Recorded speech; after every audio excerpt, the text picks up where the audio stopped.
Dear students, मैं Suresh Chandra Gupta, assistant professor political science, government college Karauli. आज के इस वीडियो में हम अमेरिकी सीनेट की शक्तियों और कार्यों के बारे में चर्चा करते हैं। सीनेट की शक्तियाँ और कार्य।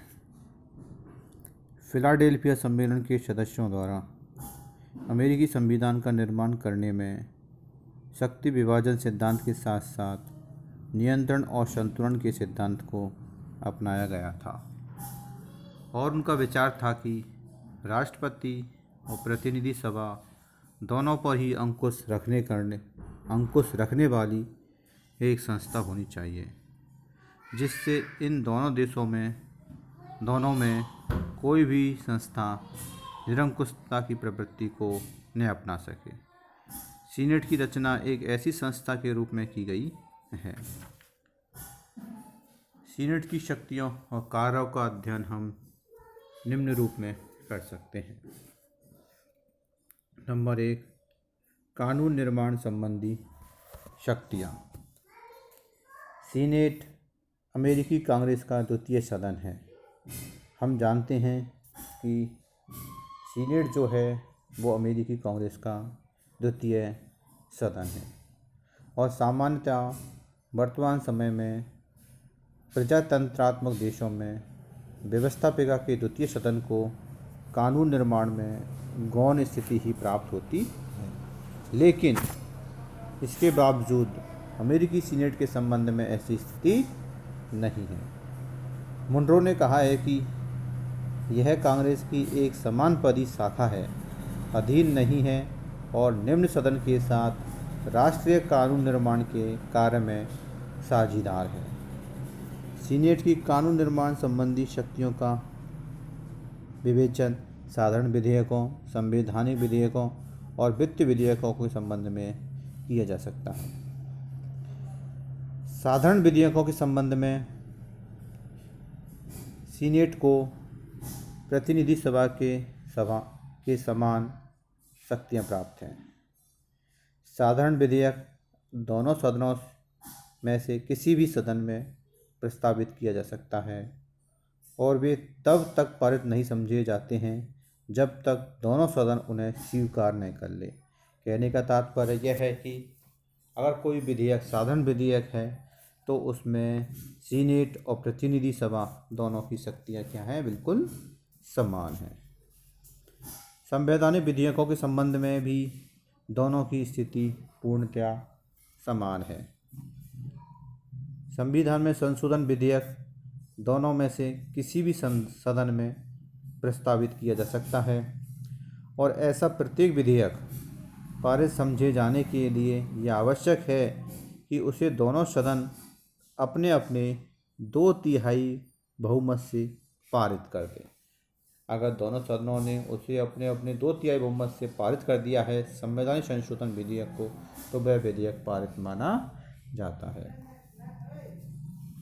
वित्तीय विधेयकों के संबंध में संविधान प्रतिनिधि सभा को अवश्य ही कुछ उच्च स्थिति प्रदान करता है। संविधान के अनुसार वित्तीय विधेयकों का सूत्रपात प्रतिनिधि सभा में ही हो सकता है। कहने का तात्पर्य यह है कि वित्तीय विधेयक जब आएगा तो सर्वप्रथम वह प्रतिनिधि सभा में ही आएगा, सीनेट में नहीं आता है।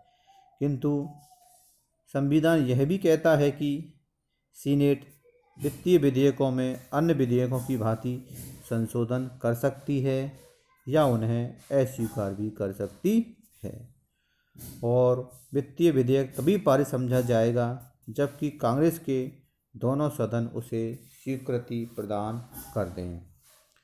सीनेट ने वित्तीय विधेयक के संशोधन करने के अधिकार का अर्थ यह लगाया है कि उसके पास भेजे गए बजट या अन्य विधेयक को नए सिरे से बनाने का अधिकार रखती है। कभी कभी तो सीनेट किसी वित्तीय विधेयक को इतना संशोधित और परिवर्तित कर देती है कि संबंधित विधेयक के शीर्षक के अतिरिक्त और सब कुछ परिवर्तित हो जाता है।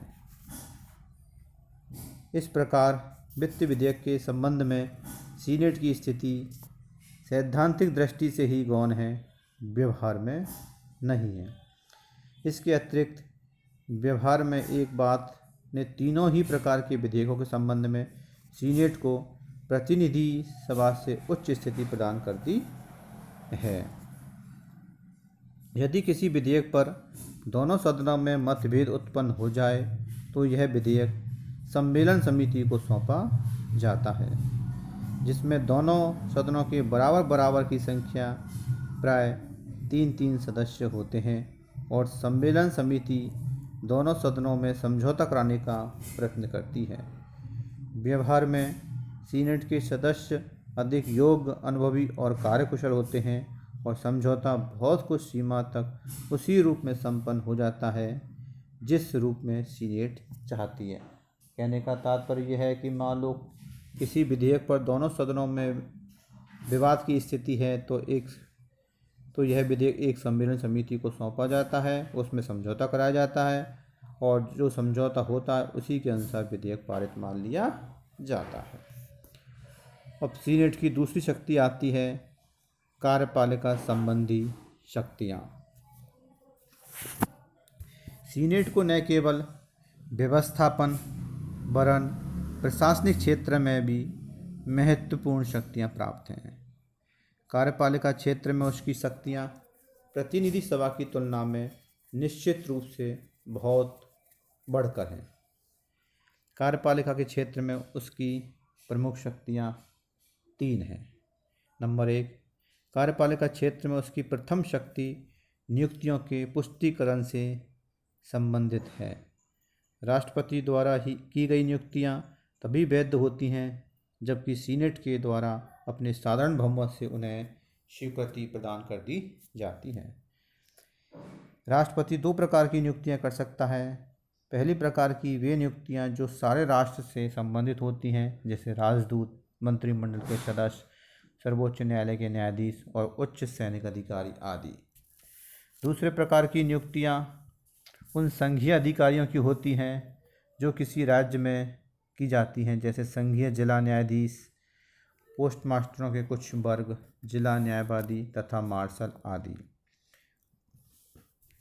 पहली प्रकार की नियुक्तियां सामान्यतया सीनेट के द्वारा इस आशा के साथ कर ली जाती हैं कि राष्ट्रपति दूसरी श्रेणी की नियुक्तियों में उससे परामर्श करे। अब दूसरी शक्ति आती है कार्यपालिका क्षेत्र में। कार्यपालिका क्षेत्र में सीनेट की दूसरी अपेक्षाकृत अधिक महत्वपूर्ण शक्ति है संधियों के विषय में है। संधियों के संबंध में व्यवस्था है कि राष्ट्रपति द्वारा विदेशों के साथ की गई संधियां उस समय तक लागू नहीं समझी जाएंगी जब तक कि सीनेट उन्हें 2/3 बहुमत से स्वीकार नहीं कर ले। अर्थात संधियां अगर मान लो कि राष्ट्रपति द्वारा की जाती हैं तो उसे सीनेट की अनुमति आवश्यक होती है और सीनेट अगर उसे 2/3 बहुमत से स्वीकार कर लेती है तो वो संधि मान्य होती है। तीसरी शक्ति आती है सीनेट की तीसरी कार्यपालिका शक्ति युद्ध की घोषणा से संबंधित है। संविधान के अनुसार युद्ध की घोषणा कांग्रेस के द्वारा ही की जा सकती है। सीनेट अपनी प्रथम 2 कार्यपालिका शक्तियों का प्रयोग तो अकेले ही करती है, किंतु इस तीसरी शक्ति का प्रयोग उसके द्वारा प्रतिनिधि सभा के साथ मिलकर किया जाता है। अर्थात कहने का तात्पर्य यह है कि कार्यपालिका क्षेत्र में भी सीनेट की शक्तियां बहुत अधिक महत्वपूर्ण हैं, जैसे नियुक्तियों के संबंध में, संधियों के संबंध में और युद्ध के संबंध में सीनेट की शक्तियां बहुत अधिक महत्वपूर्ण हैं। इस प्रकार हमने आज सीनेट की शक्तियों के अंतर्गत कानून निर्माण संबंधी और कार्यपालिका संबंधी शक्तियों का अध्ययन किया है। अगले वीडियो में हम सीनेट की अन्य शक्तियों के बारे में चर्चा करेंगे। धन्यवाद।